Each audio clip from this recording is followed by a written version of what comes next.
you're starting to see this investment more in Vietnam and a lot of like Southeast Asia, but not fully yet. But China specifically, a lot of their manufacturers literally have schools right next to them where they're training people how to make your product really well throughout their educational progression, right? So like that was something you talked about. It's like understanding when you do make these moves, you're not just leaving a workforce and thinking about it in a tariff perspective, but there are chances that, your product could change from it, that it might not be put together as well. So diversifying more, having that China plus three so that not every part or every piece is being manufactured. You not only are diversifying your risk, right? But you're also giving yourself options in the future to move around without seeing huge losses, whether it's in your product quality or just product availability and how quickly it could be put together and shipped to you.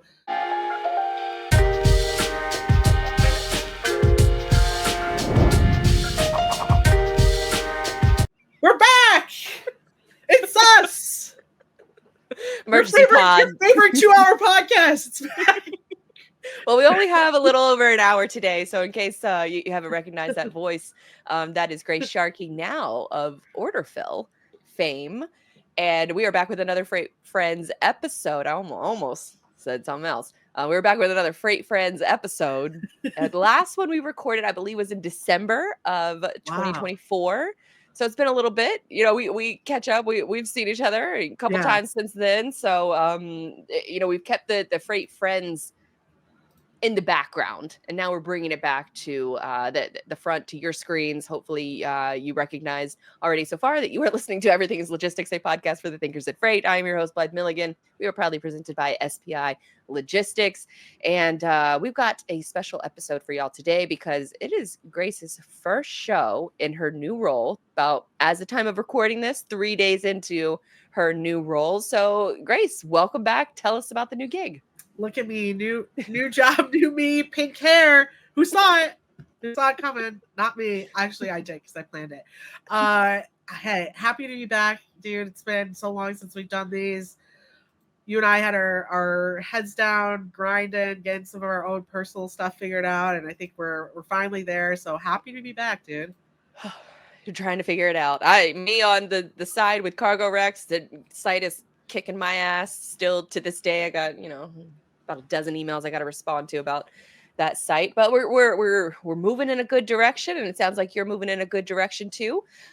Before we get into what your role at Orderful is, I would like to kind of just briefly talk about maybe some of your favorite stories or things that you've covered for FreightWaves, because that's in reality, that's been a central part of this show, is being able to talk about those stories that you have talked about on FreightWaves. And so for the sake of this conversation, I would love to know, like, what are some of the favorite stories that you've covered, maybe in the last 6 months or so since people have last heard from you on this podcast anyways, or maybe just all time, any stories that kind of stick out that you really enjoyed covering? Well, it's funny you say December is like the last episode that we had, because if you were to ask me, hey, what stories have you been focused on? I'd be like, hey, has anyone heard about tariffs recently? That's kind of a big word. Yeah. Let's start off with talking about tariffs. Yeah.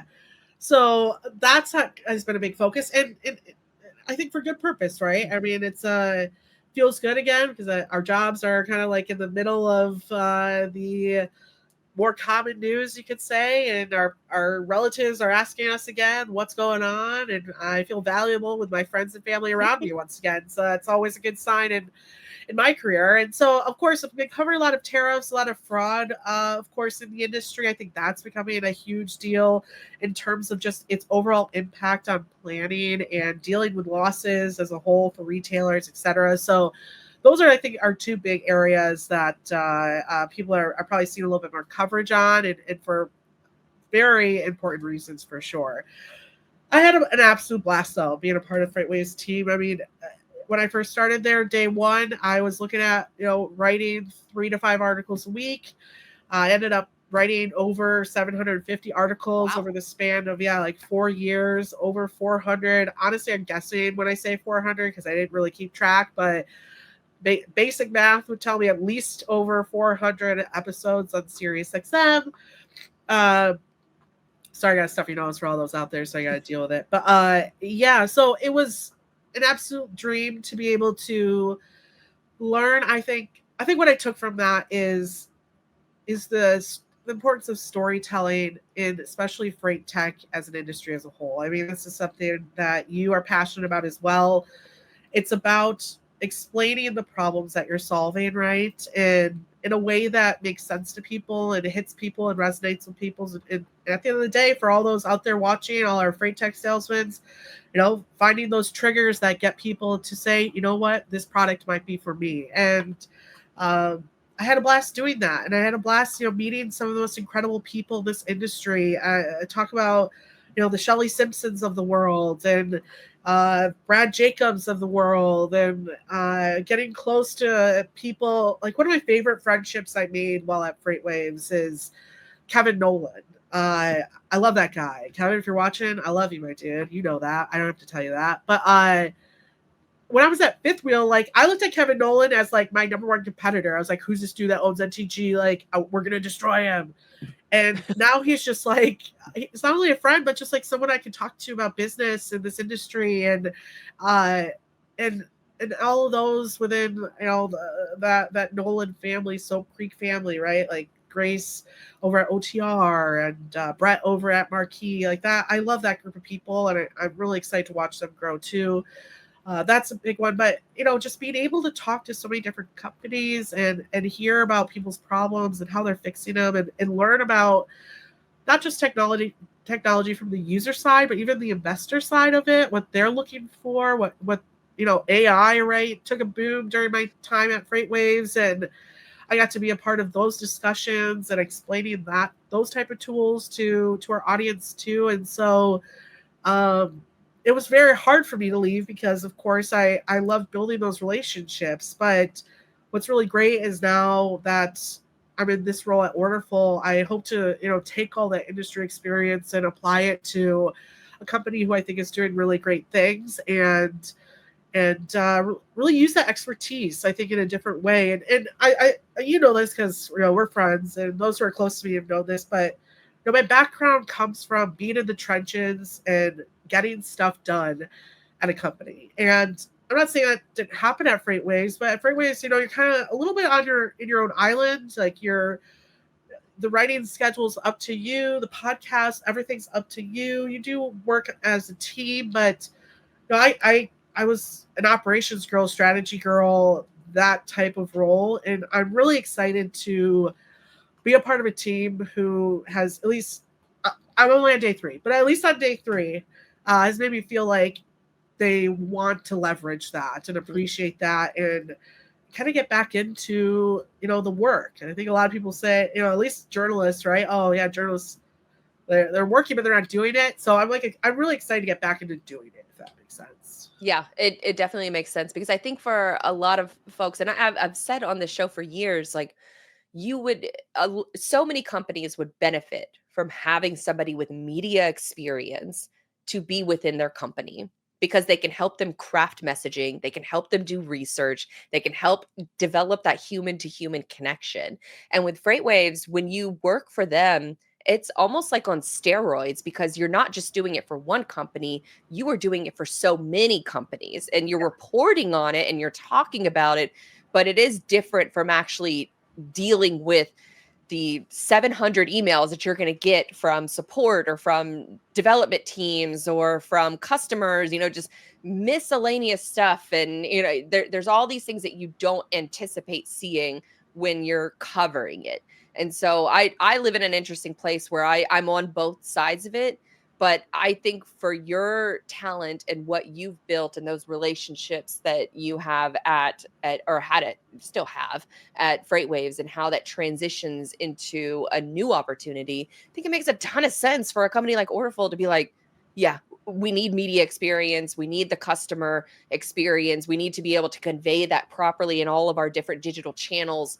And it's cool to see that sort of evolution take place, because there have been a few different shows that have had that treatment, on FreightWaves, where you kind of, I still have like instant credibility.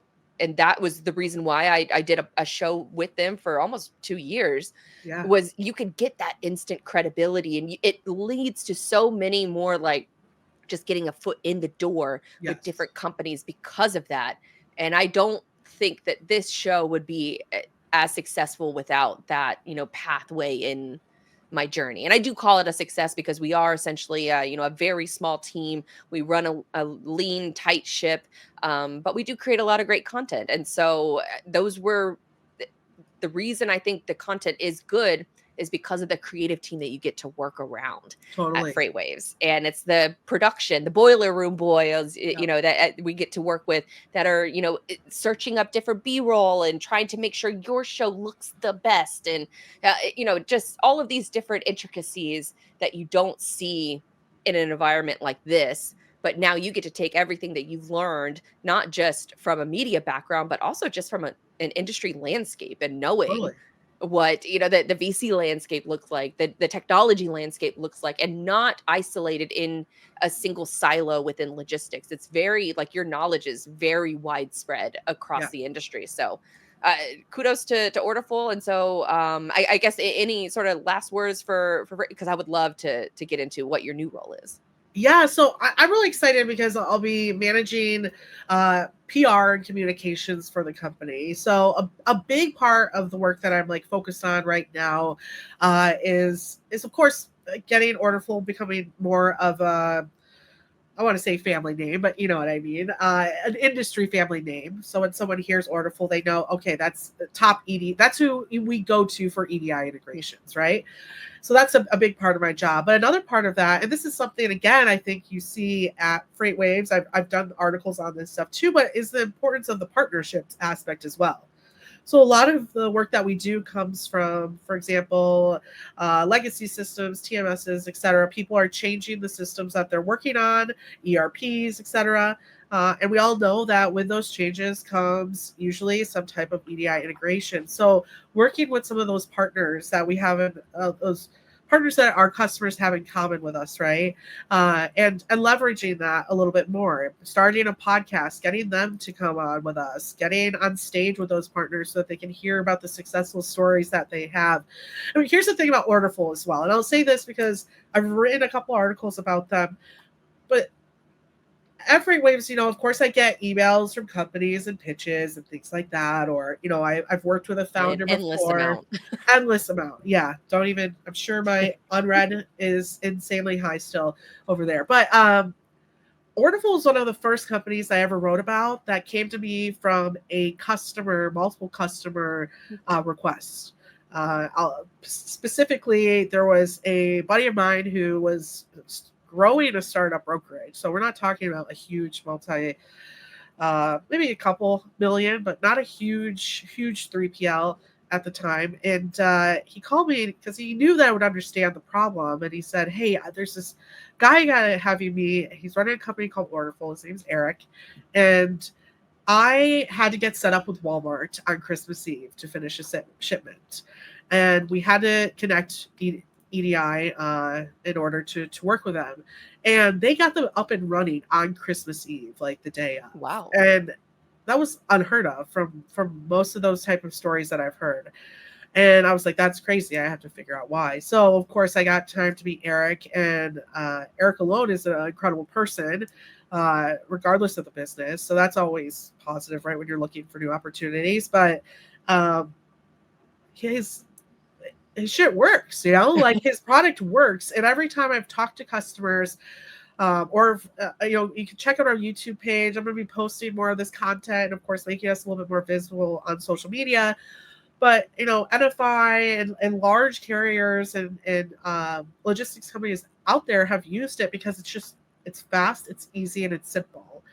And I love a product like that, right? Who's built a reputation off of doing what it says it's going to do, especially for something that's just annoying and difficult to deal with. I was recently at a conference, a small conference, closed room, and the EDI integrations came up, and I laughed because I knew I was going to make this transition soon. And almost everyone in the audience just at the same time was like, rolled their eyes and was like, ugh. collective groan. And I just got, yeah, and I got so excited because that's like, this is a problem that's plagued the industry for such a long time. And I really want to be there to help tell the stories of what those people are experiencing and have them understand the wonderful work and team that's over at Orderful getting this stuff done. So yeah, if you guys are having issues with your EDI integrations, if you're building things out, if you're looking, I mean, here's the thing too, like even if you're a very manual brokerage and you're like, we're growing fast, we're looking to kind of plan ahead, this, get us in the conversation. That's something that of Well, course you'll need. and I think for me, like I've always heard EDI, like the phrase, and it's always been in a negative connotation. Like and I've never really, I knew it was like some kind of way, technology wise to hook into it. And I'm ashamed to admit this, but I thought it was more focused on like driver tech, where it's like a, almost like a black box that goes into a truck, and then that's how you're connecting into the EDI. Am I off base in that thinking? I probably am.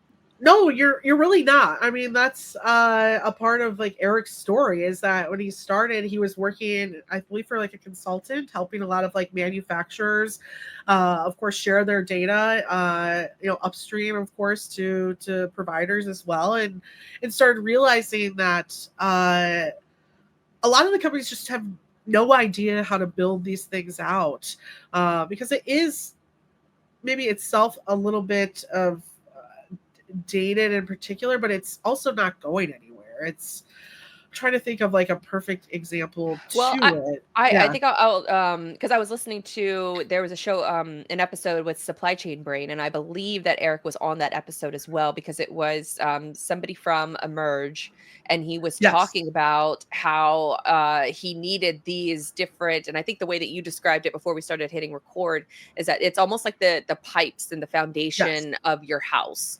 Yeah. And if you have those pipes like functioning correctly, then you can tap into working with not only better shippers, but then you can also work with them more. Yes. Because if you're able to plug into the EDI system, then from there you can plug into so many different EDI systems without extra work on your part. And so because Orderful already has those integrations with all of these different companies, then Yes. once you get set up, which I think that it was like less than 45 days or something that they were completely like up and running, Yes. and being able to not just, and I think the way that he said it was, we not only were able to get more business, but we were able to put it on steroids because we didn't have to, have like a 12-month or a 6-month development cycle in order Yeah. just to get our EDI working with one different shipper. Working with Exactly. Orderfill, from what I understand, is all you can work with all these different kinds of shippers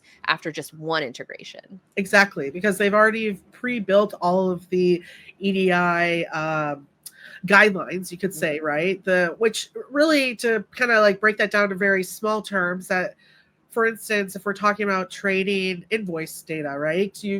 You've already selected that we want this BOL number, we want this, we want this, we want this, we want this, all sent over into our system. So they've already built all of those guidelines. Now they use modern API technology to make those connections. So you're basically solving maybe an old school technology problem with newer technology, and it's working. And there's incredible data behind it as well that we're hoping to expand on at some point. Well, And that was another example that they gave in the Emerge interview, is that he said that a lot of times when they would, or in certain situations, they would set up an EDI connection, but then it wouldn't be done right. And so if they yes, sent over an invoice, it would be immediately rejected because it wasn't set up correctly. And doing it with Orderful like removed that tension, or removed that extra hurdle that the team would have to go through, especially from like a development standpoint. Like if your devs are gone for the day and you're trying to send an yep, invoice, at 4:30 at night or 4:30 in the afternoon, and your devs are already gone and it's rejected, then that's a yep, problem that's going to have to be fixed maybe the next day, just depending on what the dev team is supposed to be working on. And so yep, can't get an invoice fixed and you can't get it submitted, then that's a delay in payment and delay yeah, in receiving the payment. And, it's a trickle down, supply chain effect. yeah. And I think one of the big problems that we see with uh, I think one of the reasons that people have issues with EDI so much is because think they look at it too much from they look at the technical debt a little bit, right? Of what they're, I think a lot of times people are afraid of switching because of the, you kind of talked about this prior to recording, right? Like the cost of that switch, right? Well, we're already spending some money with maybe a competitor of ours. Why would we make that switch? And I'm happy that you brought up the emerge situation, because that's a perfect answer to why. And, our good friend Ryan Schreiber talks about this all the time. Switch it and start to accelerate faster, right? Like, get over the technical debt. If anything, that's not going anywhere. It's going to just continue to grow. And you're going to continue to have problems. Switch it, pull off the Band-Aid, and watch that acceleration, right? And that's what, especially right now, where I think a lot of people are maybe focusing a little less on investing in technology for their customers, a little bit more in customer service, right? Making sure they get through kind of like this economic period without losing people. Well, imagine if you make that investment now, which stuff starts to skyrocket, and sellers need more help, etc. Is your system ready to accommodate those sellers, right? Is your marketplace ready to accommodate those sellers? A lot aren't. A lot only accept API and can't work with companies that just have EDI. So, yeah, I'm excited. I think it's, and I think this about me too. It's a little, I don't want to say it's a challenge, but I was explaining this to one of the people on the Orderful team today. There's like absolutely nothing sexy about pipes, like, oh my God, what's in your pipes? I don't know. They're in the fucking ground. Like, I don't know I don't care. But I think what I'm really excited about is trying to help this team explain the storytelling behind what happens if those pipes aren't done properly, right? Yeah. Can you even, if you want to do a second floor addition to your house, does your piping structure allow for that? If you decide to adopt 7 kids, is your bathroom situation gonna like deal with that? I know I'm making crazy metaphors here, but like, those are the stories I'm excited to tell. Those emerge stories, those stories of what's the what if that you're not accepting because of this little thing called EDI that you're not fully wrapping your head around. Is there still a place, I guess, for API, or are they using both? Like, because from what I understand too, is like there's a lot of like EDI versus API, but it kind of sounds like you guys are doing the best of both worlds. Yeah, you could say that. We're basically leveraging API technology to help the turnover, the onboarding issues that you often see with EDI. I will those say rejections, like the invoice getting rejection. Boom. Or, okay, you'll know right away that that's going to happen. You're not going to hear it from that, right? Like using the technology to tell you just that. And I will say, I won't talk about it now. Maybe this could be maybe next month's episode. But we will have some fun stuff to talk about in terms of that type of product. So I'll keep it a little vague for now. We can get into that later too. I want you to make one promise though, is that you're not going to be the PR rep that sends me 10 emails in a day. I will promise you that, because I will just text you times. So because that, for anybody who has even just like a smidge of like a podcast reputation in this industry, is just, well, we're putting together like a list of like all the podcasters in this industry, and it's over 100 now. But I would still argue that it's not enough because of the amount of press releases that I still get, and I don't have the time to cover them. So when I get like you get the email back and it's like the parentheses is like a 2 or 3, I'm like, no. No, yes, I can't do it. Pass. Yeah, I'll just text you 1,000 times over and over again, and then you can send me back Tim Dillon saying that she hates us, which we haven't talked about a lot of. We have to keep the show a little bit shorter. We don't have enough time to get into Meghan Markle today. Which I'm sorry to the folks who are anticipating, waiting for our coverage. There's got to be at least 2 people that listen to this podcast specifically for Meghan Markle thoughts and opinions. I hope that person's out there, and if you are, comment down below so we know that you exist. Yes, we need to know that we need the incentive, and even if it's just one person telling us that they enjoy us, just talking about a traitorous prince and his manipulating wife that has separated him from not only his entire family, but also her entire family as well. Yeah, but he's just so kind. Like he's so kind. Is Blythe. it Mr. Sussex that we're talking about here? Oh yeah. Oh, I think it's so funny that you like don't call me Sussex. Oh my God. With the sweater wrapped around her neck. In a kitchen that's not hers. This woman spent the longest anti-Sussex campaign of all. That would be like me coming on this show and being like, guess what? I work for JOC now. It's like, what? That's crazy. You just flipped. Well, imagine like you live in Sussex and this is your representation. Oh my God, wait, you didn't know I was a Sussex? I was like, I thought they kicked you out of that family. Meanwhile, we can't talk about the bad without talking a little bit of the good. Prince William, full beard. It's very nice. Just William, keep the beard, please. I'm still a little anti against William. That's just because when I was I think I said this on episode long ago, but when I was like 15, I went to Tower of London museum, and I can't marry him because I'm baptized Catholic. So I think you have to be Protestant or something like that. So I didn't know that, huh? But hey, Megan pulled it off. So all I have to do is like figure out how to kill Kate or something. Just start yachting and then go to Soho House and then Yeah, exactly. Exactly. I'm so close, dude. So close. All right, well, let's move into anything else with Orderful you want to mention. Probably, we'll mention more. It's only your third day, for God's sakes. Like, yeah, right. I know. I was like kind of on a meeting, and I was like, "Ooh, what should we do?" Ooh, pressure's on.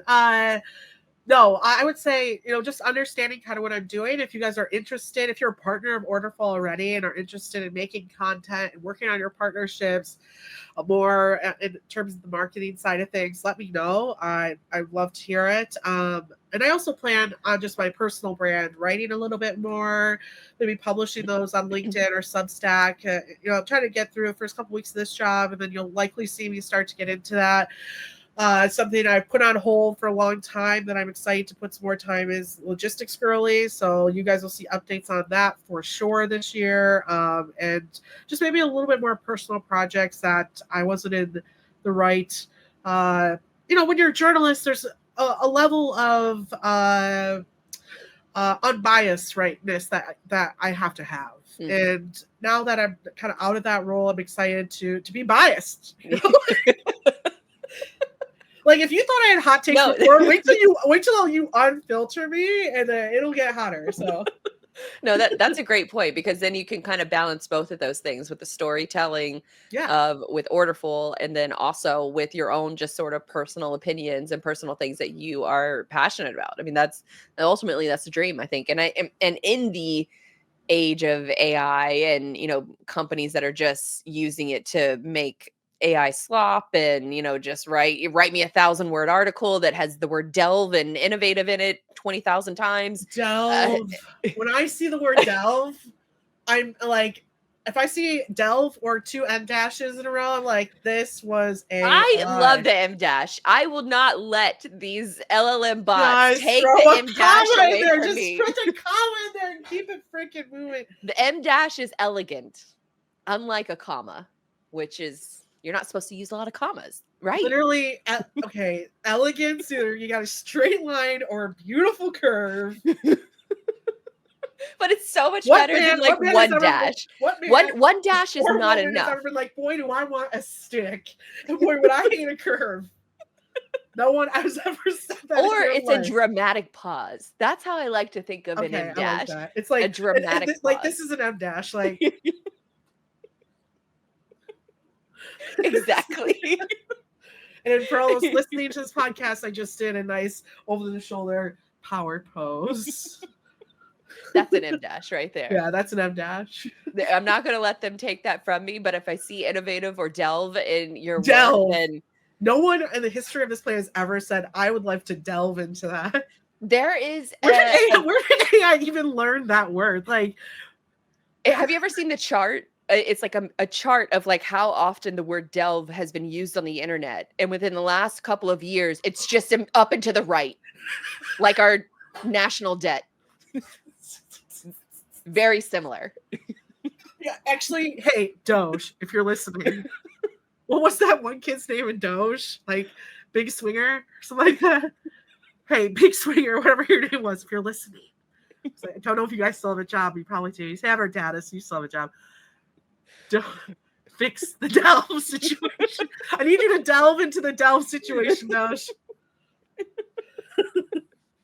All right. Well, let's move into I was going to say let's move into our next topic, but we really only have this last topic because we have to make the show a little bit shorter than what we typically do. Is that we talk about a couple different news topics and then we get into like our favorite freight business or favorite freight marketing, things like that. We will do that in future shows, but for the sake of time, we're going to get right into the meat of it, which is source to porch. And so that's, I think, both of our favorite segment to talk about. Of course, the news segments are fun as well. But this is where, with source to porch, like this is where we've covered like tugboats and, I don't know, where magnets come from and, Christmas trees and, things like that. So it's kind of a chance to learn something new about this industry and the way products are shipped and how we can, use these stories in the future, maybe for trivia purposes or just to kind of wow our friends and family who care about supply chain news every couple of years. So with all that said, you have one, and then we're going to get into one that's kind of related to the one you have. So you go first and then I'll go. Yeah, so I actually, you said this is about the shipments, right? Well, I actually wanted to touch on a little bit of the shiftments. You like that? The shipments that we're seeing, the shifting changes that we're seeing because of tariffs. I actually got a chance to, and even though I'm technically not at FreightWaves, we'll see this article up on the site probably before this episode comes out. I was at a really great event recently, and I got to do a panel on tariffs, and I got to meet someone really cool. His name is Nick Stachel. Just like stay chill, which is so cool. Very chill guy as well, so it worked out. Yeah, and he is works for a consulting group called ISBA Consulting. And listen, I love. First off, when I meet people who are like, "Hey, can I share data with you that I put together myself?" I'm like, "Yeah, yeah, you can." I would love that, and I love that you did that. And so shout out to him. It was his first panel. He killed it. He did awesome. And he really helped, I think, in that talk explain a little bit more of what retailers in particular are doing to deal with this stuff. I mean, because we're talking about a situation where things are changing every single day. I mean, even some of this stuff, this data might have changed a little bit since the last time I talked to him, but we all know what happens on Friday, Trump usually changes by Monday. And so it's a really hard environment for retailers, especially small retailers. The small ones that we're afraid aren't going to be able to eat losses or compete during this time with the big retailers, what they're experiencing. So we really got into kind of how we're seeing these shifts happen. And again, shout out to Nick. Check out the article. He'll be in there too. And I'll link back to him so you guys can check out his company as well. But one of the things I thought was interesting is that we all have heard of the China Plus One type of diversification, right? A couple of years ago, well, actually probably a little bit, about a decade or so ago, people started saying, hey, we got to be able to include someone outside of China within our supply chains. Like right? Vietnam or India, Mexico. Kind of have that jump. You hear about it a lot with like skipping tariffs, right? Zone skipping, that kind of solution. But what's interesting is he started to hear from a lot of his customers what they're calling like China +3, using multiple different countries to source in order to break up those tariffs into smaller amounts and smaller situations. But I think what's interesting about this is the problem with a lot of these tactics too is that you have to do some real deep due diligence into what you might be leaving behind. Okay, just like a breakup, Yeah, is he a little bit lazy on Sundays? For sure. But does he provide for you the rest of the week and work his butt off, right? Things like that. And this has come up multiple times in a lot of the China discussions I've been in where, the thing about China, and you're starting to see this investment more in Vietnam and a lot of like Southeast Asia, but not fully yet. But China specifically, a lot of their manufacturers literally have schools right next to them where they're training people how to make your product really well Oh, wow. throughout their educational progression, right? So they have this a little bit in Japan too, but clearly Japan's not a huge manufacturer. They don't have the population for it. But same too, a lot of the times in Japan, when you go into high school, you're going to like a trade high school. You kind of figure out what you want to do beforehand, and it's a little bit earlier of a move before college, and the same thing here. So like that was something you talked about. It's like understanding when you do make these moves, you're not just leaving a workforce and thinking about it in a tariff perspective, but there are chances that your product could change from it, that it might not be put together as well. So diversifying more, having a China plus three, so that not every part or every piece is being manufactured. You not only are diversifying your risk, right, but you're also giving yourself options in the future to move around without seeing huge losses, whether it's in your product quality or just product availability and how quickly it could be put together and shipped to you. But also depending on like in this administration, what mood or situation Trump feels like or leverage he feels like applying doesn't hurt you as much. So we're starting to see a lot more of that. There's also a dual use sourcing, which is a tactic to let the Chinese factories in particular continue supplying non-US markets while building up alternative production, right? So you're kind of like slowly moving out, but you're not fully out of there. But another huge one that he talked about, and I think we're going to see more and more of this, and we've also, I think, already seen like M&A deals kind of showcasing this in particular, but partnering with global manufacturers more. So turning to companies like maybe Foxconn that already operate in multiple countries so that when you do need to switch production, you can quickly switch to a different Foxconn Oh, location. interesting. Yeah, and not have to worry about that. So I thought that was really interesting too. But of course, I think what's really cool and what he got into that FreightWaves, I will say, go check out Sonar because they're starting to create data and Sonar tools for this. Is where is all this moving to, right? I will say, if we really think this is all coming back to America, we all know that's silly and that's not going to happen. There are definitely some things that could come back to America. There are definitely some manufacturing that could come back. But like, let's be honest, we're not making t-shirts in America anytime soon. We're not making socks. We're not doing any of that kind of stuff anytime soon. It wouldn't make sense. And honestly, our workforce is better off for it. So like, where is a lot of this going? So Nick pulled a lot of data, and I was really happy to see this because there's a couple of countries I hadn't really looked at recently. So a few that he's seen becoming more popular: Morocco, Colombia, the Dominican Republic. They've been for a while now investing in becoming a contender in this global race, and this is kind of like starting to actually come to fruition for them, right? So they're What kind of commodities for those countries? Textiles? Textiles, I think, is a big one, especially I would assume, especially over in Morocco, right? Would likely be a big textile one. Yeah, because they have Colombia, a really big dyeing. Like they dye a lot of fabrics in Morocco. yes, yeah. And I would almost assume. I'm trying to see Dominican I know Republic. Peru too is very big on textiles as well, especially with like a lot of like their cotton and their linen. I went to a shop last weekend in St. Augustine, and I love Peru. Anybody who's you can see the different all the Peru memorabilia on the back of my wall. That's mine. This is Peru. And with their country in general, when I was at that store, it said like a giant tag like made in Peru, and I was like, oh, buying it. Like I just know immediately that the fabric is going to be really good. Like this blanket right here, it's so thin, but it was made. I bought it in Peru, and it's so warm. Like you wouldn't believe. It's so light and airy, but also at the same time is very warm. A lot of their sweaters are very much like the same thing. So you'll see like a lot of those like alpaca type Yeah, sweaters, and so it's a lot of there's llamas and like alpacas in South America, of course.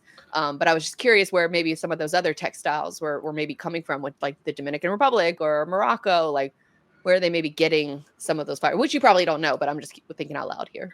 Well, there's a lot of companies who've already made switches to some of those. Eaton, Rockwell are two big ones that have moved more into the Dominican Republic.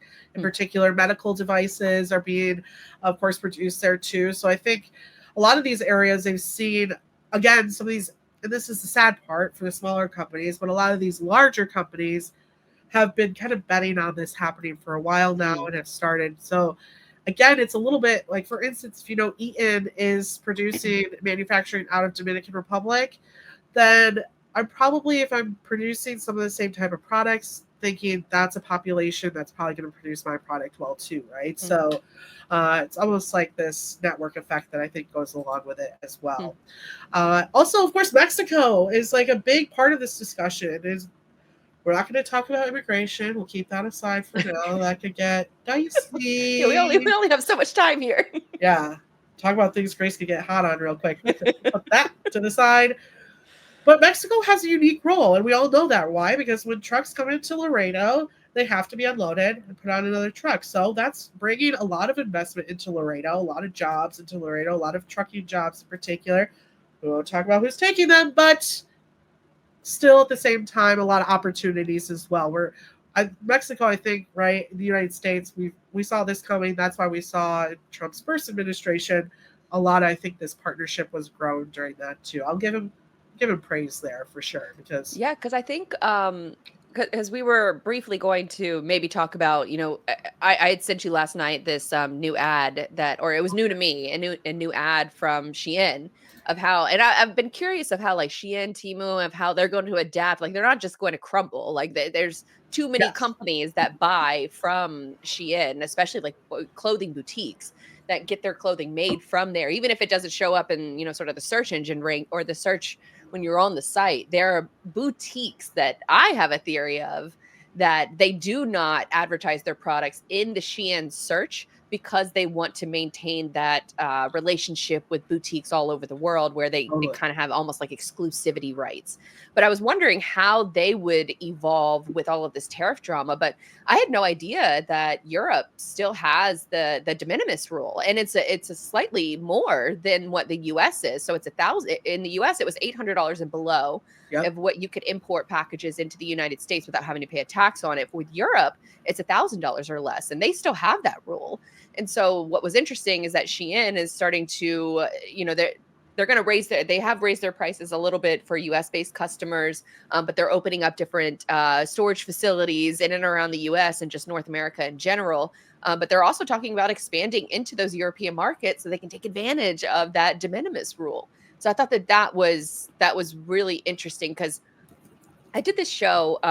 It's a BBC show called What in the World. And so they invited me on to talk about all of there was like a period of like 2 weeks during all of the tariff drama where all of these Chinese manufacturers were going direct to TikTok and saying, this is where your favorite brands are making all of your purses and your bags and different luxury clothes, even like laundry pods and things like that. So they were basically just spilling the tea on all of this different stuff.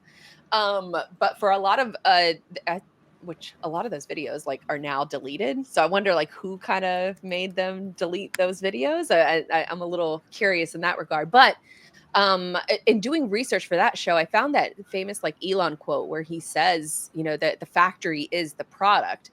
And after doing research, and I was like, I really think that the supply chain is actually the product, not just one factory. Yeah. And so I did this whole episode on how, this is my new thesis is that your supply chain is your product, how you're marketing it, how you are finding different avenues like your China +3 strategy that you just mentioned, that marketing and maybe not marketing it, but focusing on that supply chain as a product, as your competitive advantage, I think is the only way for a lot of these companies that they're going to be able to survive in the near future.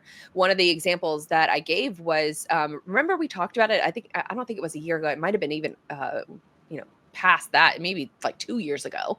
But remember that company that you could buy a sweater from them and they would put it like a QR code on the tag inside of the clothing. And if you scan it, then you can see what they were selling, like wool type fabrics. And so you could scan it and see the sheep that the wool was cut from.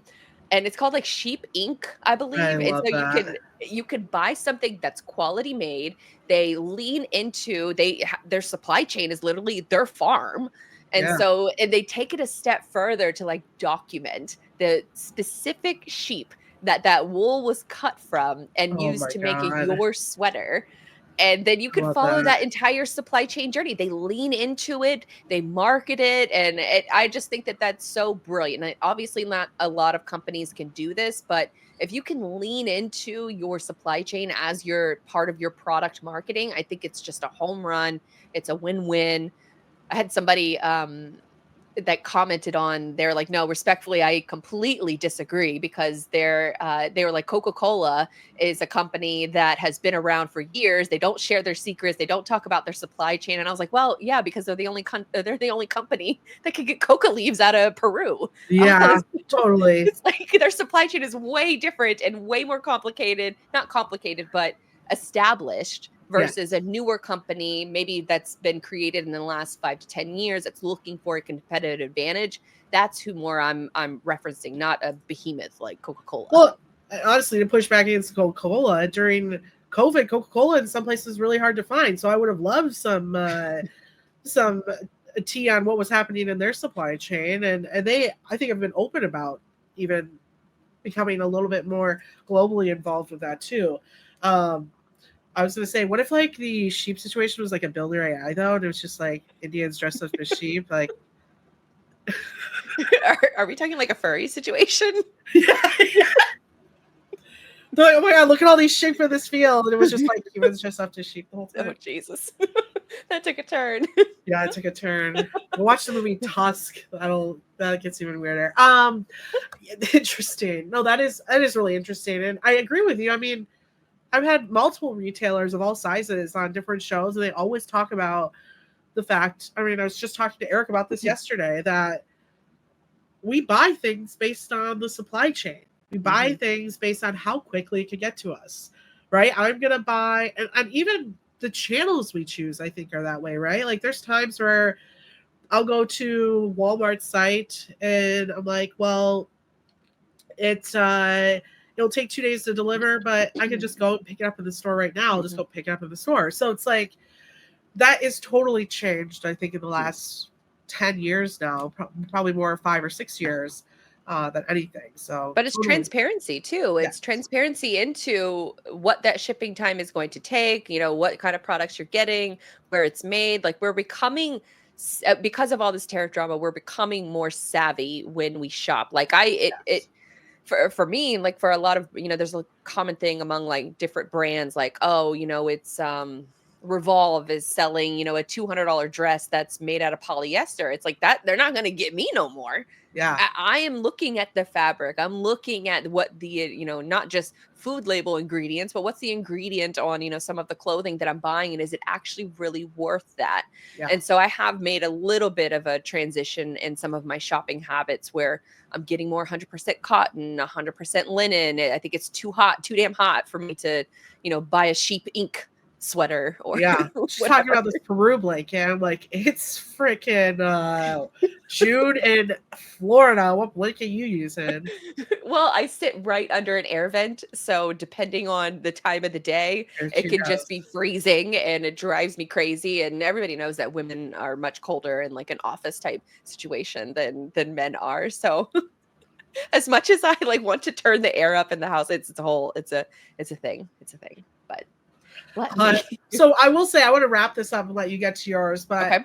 I will say that Nick sent me some really interesting. I just want to go over some interesting points on some And of this these. is Nick from who? I'm sorry. Can you Yeah, say that again? yep. I would just want to make sure I credit him in the show And he'll notes. love that, and he would love if you could backlink to him too. I'll send you a backlink for that. Please. Yes, his name is Nick Stachel. That's Stachel.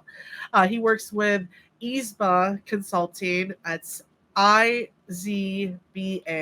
Guys, Uh, yep, and .co, I think, is their address. And yeah, he'll be featured in the article I write as well. But awesome guy, and I just love when people are like nervous about panels and then they just go up and kill it. And it's like, yeah, you're smart. Of course you're gonna kill it. I'm sure you get that a lot where it's like, People think that panels are the same as speaking. It's not. I think panels are so infinitely better than someone just getting up and just speaking at you for yes, 30 minutes.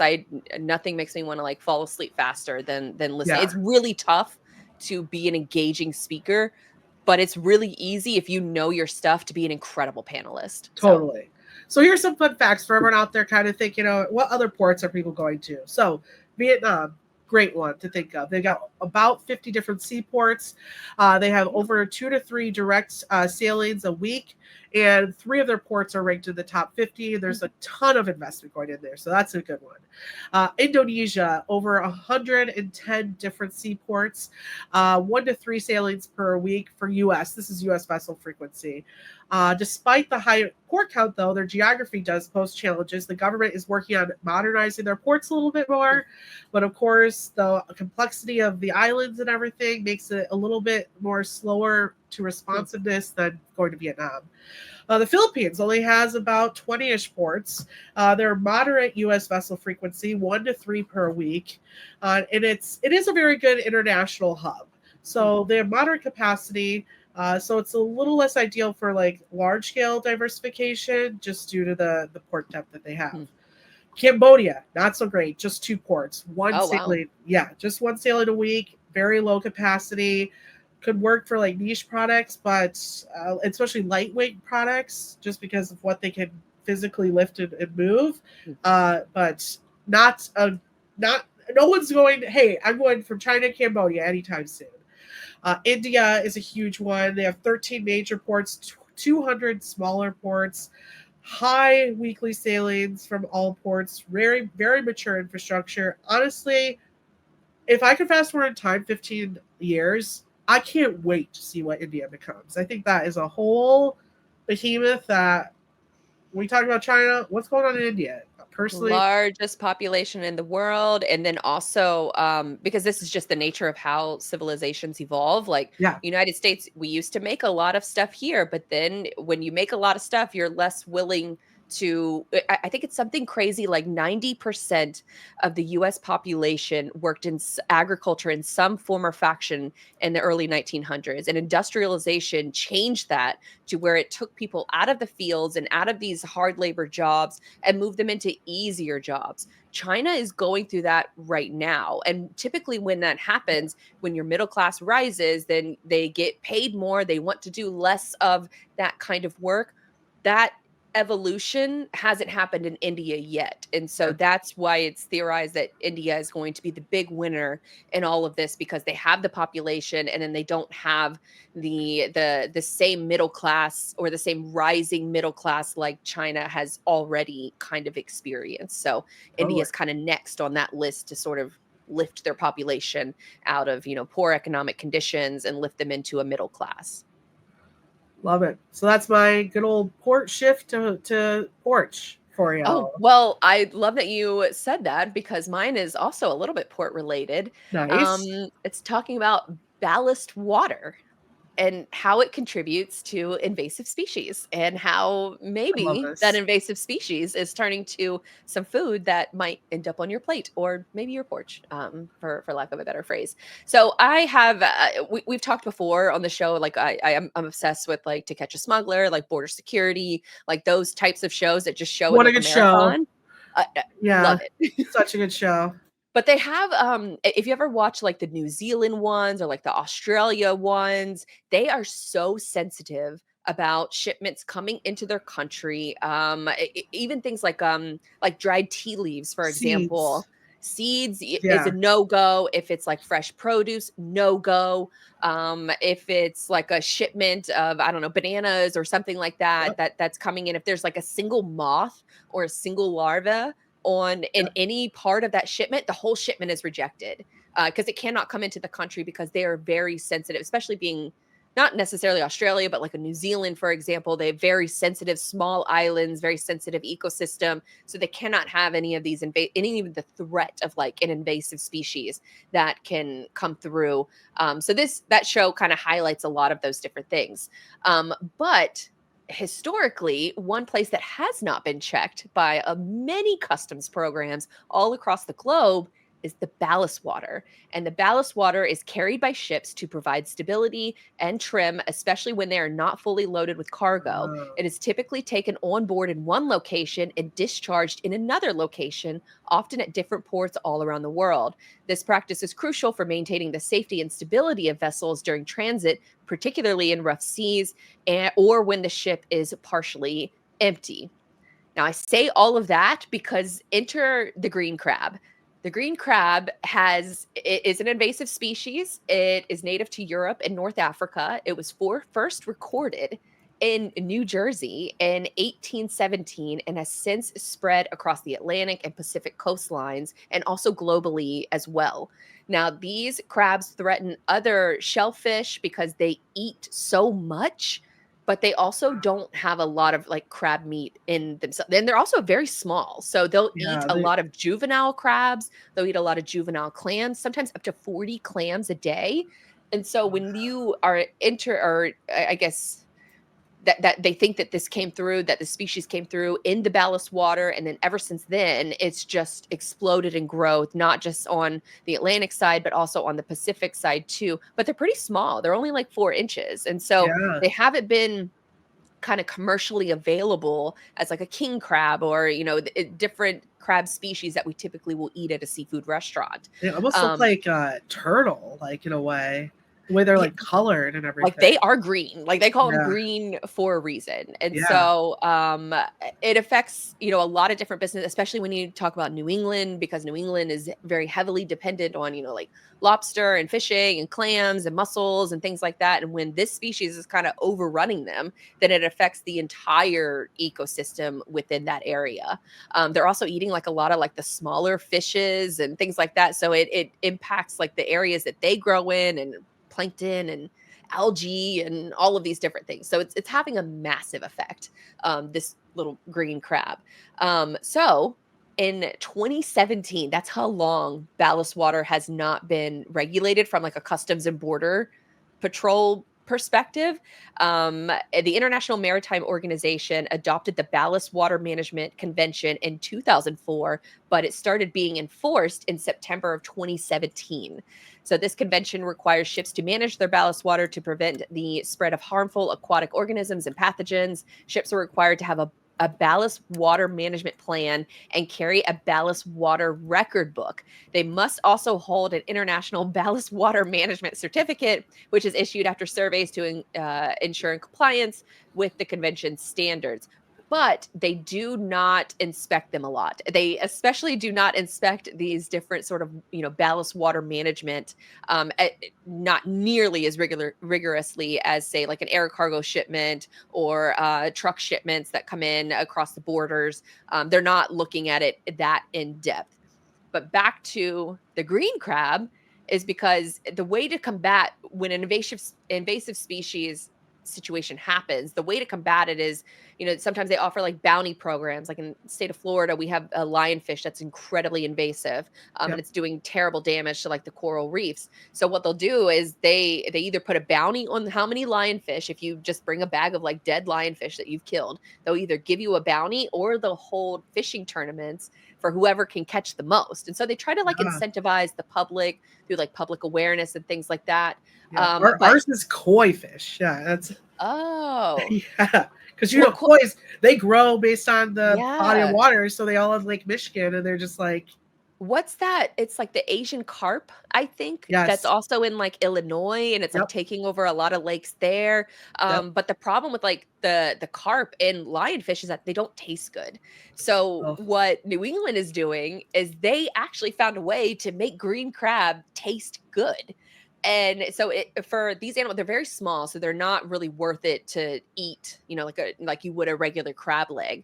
But for them, it's really they're talking about like if you can't beat them, eat them, and so they've spent years I trying to love come up that. with different recipes to make the green crab edible, and they finally found a really good method, and that's the basis of a lot of different dishes, and that's a good seafood broth. So seafood I love broth, this soup.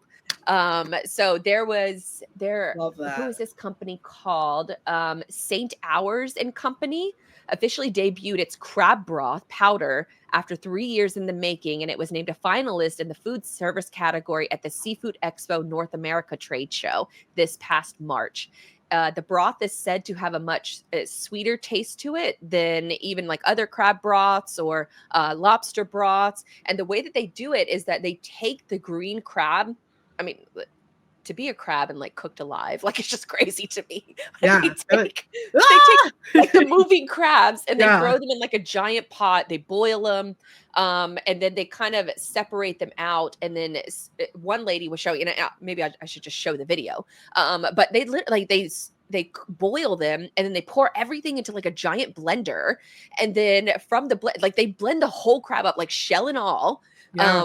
into one mixture, and then they make the broth from, so they strain it, of course, and It's things kind like of like that. bone broth. Yeah. Yeah, and then that is like the stock that they can turn into all of these different dishes, especially in Asian cultures. There was one like Vietnamese recipe that I wanted to show y'all because it's just I think it's fascinating It that is. the fact that this is even happening to begin with. Hold on, let's pause that, and That then has to be the name of this episode. If you can't beat them, eat them. or maybe just like ports or something. I need to come up with like a very Yeah.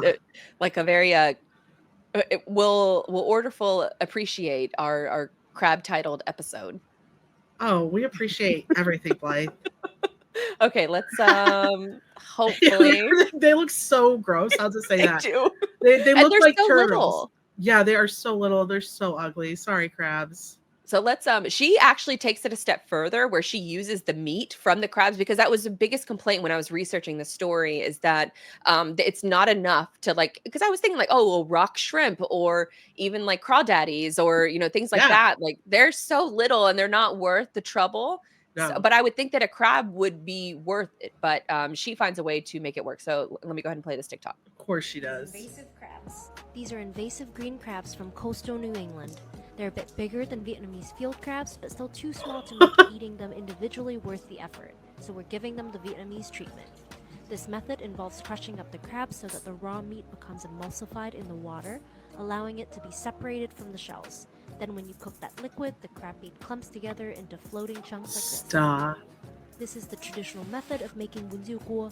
You can use the same method to make canh Vietnamese soups with greens like mùng tơi, Malabar spinach, rau đay, jute, and more. It is not a lot of work, but the end product is worth it. When we were back in Vietnam last September, I made bún riêu cua with my grandma, as I've done many times before, but this time we recorded all the steps, which is the closest I'll come to getting a recipe.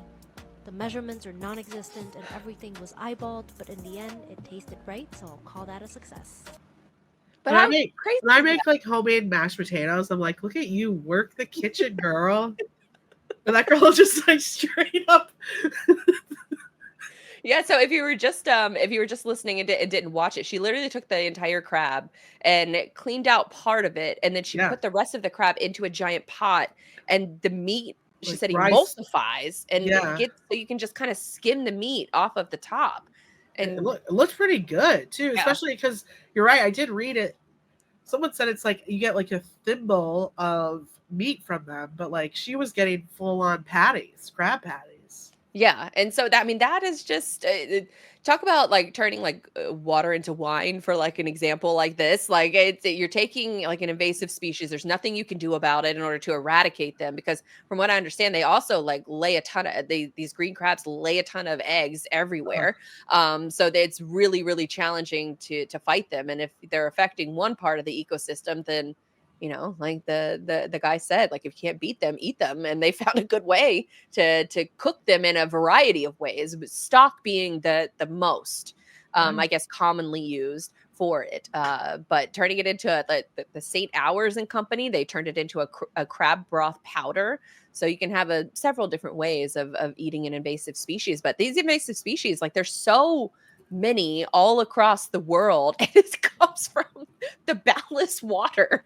It's like different Wild. algae, different crabs. I had never heard of this before, because I was wondering, I was like, well, how did they even the crabs come over here? Because if it's just like one crab that kind of sneaks through, but it's much more than that, and they're literally in the water system of these different giant cargo ships, which is nuts. So it was kind of cool to learn about. That is cool. So do you think that, like, do you think she's getting them priced at like absolutely nothing, because it's like at least they're getting eaten and taken out? Wow. Because there's and I'm blanking on the name of it. It's almost like kind of like a sea urchin type that's on the California West Coast. And so, well, obviously California West Coast, but it's on the West Coast and in California. And so for there are a lot of Asian families that just will go to the beaches and pick up a bunch of the sea urchins, because the current California population, or let's just say, the lighter shade of the population, does not eat sea urchins. And it's a dish that the meat that comes from the sea urchin is a delicacy in some countries.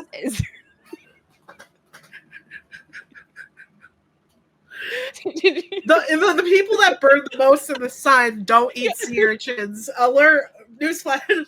Breaking news. But apparently, like, this sea urchin is like a delicacy in certain Asian countries, and so it's almost like, maybe what one person's trash is another person's treasure, because they see it and they immediately, like, they'll be on the beach and they'll I've seen this video of this couple that regularly goes down to the beaches and they just find them and then they end up cooking them like right on the beach, and they can have like a nice little like night. And it's the delicacy aspect, I think, is wild, that more restaurants wouldn't notice this opportunity. And especially with like the green crab too, like if it's starting to turn into something that people like to eat, like jump on this, like start, I guess maybe that's where the argument of like supply and demand comes in, where the demand is going to increase over time and the supply is there. Because people these green crabs this episode, and all of a sudden there's not enough green crabs. The demand is skyrocketed. Is it invasive if we want to eat them? No. Well, I was asking. Because it's probably destroying the ecosystem, I would assume, right? Yeah, it's destroying the ecosystem, and it's also destroying the other wildlife in the area. So because it's so little, it can only eat other little things. And so when it's eating, like it's eating like one green crab can eat 40 juvenile clams a day. And those are clams that can never, obviously mature and get older and, reproduce. And so that is a chain reaction of, these green crabs and what they're providing or taking away. So I think it's mussels, it's clams, it's other crab species, because these green crabs like have no like qualms about eating other crab species as well. So they will eat juvenile crab species from different variations from their own. So they're little hustlers out here, and different people are finding ways to turn it into a delicacy now. So I think that's kind of cool. Like you're turning trash basically into a treasure and helping the environment along the way. And freaking ballast water never crossed my mind. So I'm curious to see how maybe like maybe now that I'm paying attention more to it, I'm wondering if like some of these shows will start showing like the ballast water situation. It is really hilarious sometimes on those shows when you have this like sweet elderly woman who's just trying to go visit her family in America, and they're like, "Why do you have a bag full of seeds?" She's like, "Oh, I forgot they were in there," and I'm like, "Ma'am, no one is just going to America with a ton of seeds." Australia, New Zealand, they do not play. Like when I'm watching these shows, I'm like, if this was in America, like I think the other one is Germany too, right? Isn't like another episode? I haven't seen Germany, but I've seen Spain, I've seen Peru, I've seen Brazil, I've seen the like Caribbean islands. Where else is there? Italy. Yeah. So for a lot of like, especially with like To Catch a Smuggler, they have a US based series, but it's evolved into more like we're gonna do like drug stings. Yes. And I like to see the airport. I want to see the weirdos at the airport and the weirdos that try to bring, not necessarily like weirdos, but I like the combination of trying to bring stuff in with the weirdo personality, and I want that interaction. And they're just like, "No, I was trying to bring these like tea leaves," and they're like, "You can't," and you're like, "Why? It sounds stupid." I remember coming from France, I stole a bunch of rocks from Versailles, and I had to hide those because you're not supposed to do that. Yeah.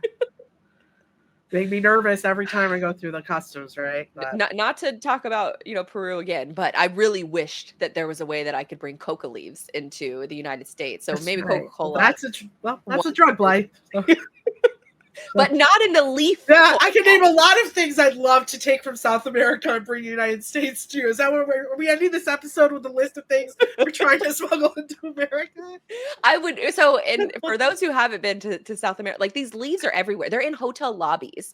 Like, and it's right next to, they don't even serve, in the hotel that we stayed in, they didn't even serve coffee. It was just hot water, lemon, and coca leaves. And you take the coca leaves, you put it in your little coffee cup, and you put some hot water on with a little bit of lemon. It helps with altitude sickness. Like, it's normal. Like, you're not doing like lines of coca leaves. Yeah. Like, it's so much easier than that. Yeah. The illegal process is much more like chemically driven, and there's a lot of cooking going on with that method. With coca leaves, it's literally like the leaf that comes off the tree and it's dried. That's it. And they sell them everywhere, like just bags of dried leaves. But you cannot take it with you because no country can export those leaves unless you're Coca-Cola. So we're wrapping it all back together. Epcot, I've got a new idea. At Peru. At Peru. Let's make the food festival fun. If anyone could do it, it's Walt freaking Disney, Oh, well, he's in the grave now, and he would be turning in it right now if he saw all the changes that are being made to my parks. But we don't have that much time to cover all of those things. R.I.P. Rivers of America and Tom Sawyer Island. Glad we can make way for cars. Let's just make sure American industrialism. Living on the land, right?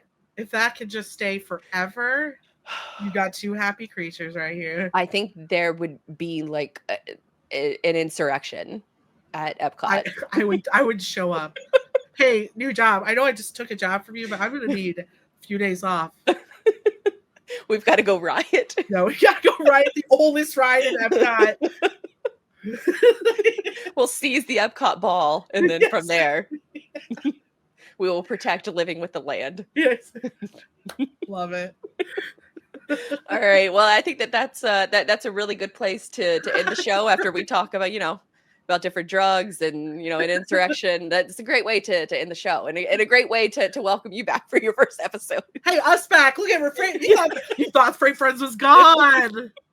We hit Meghan Markle in this episode too. So we checked all the boxes. So hopefully you guys are excited as we are to listen to this episode as much as we are to record it.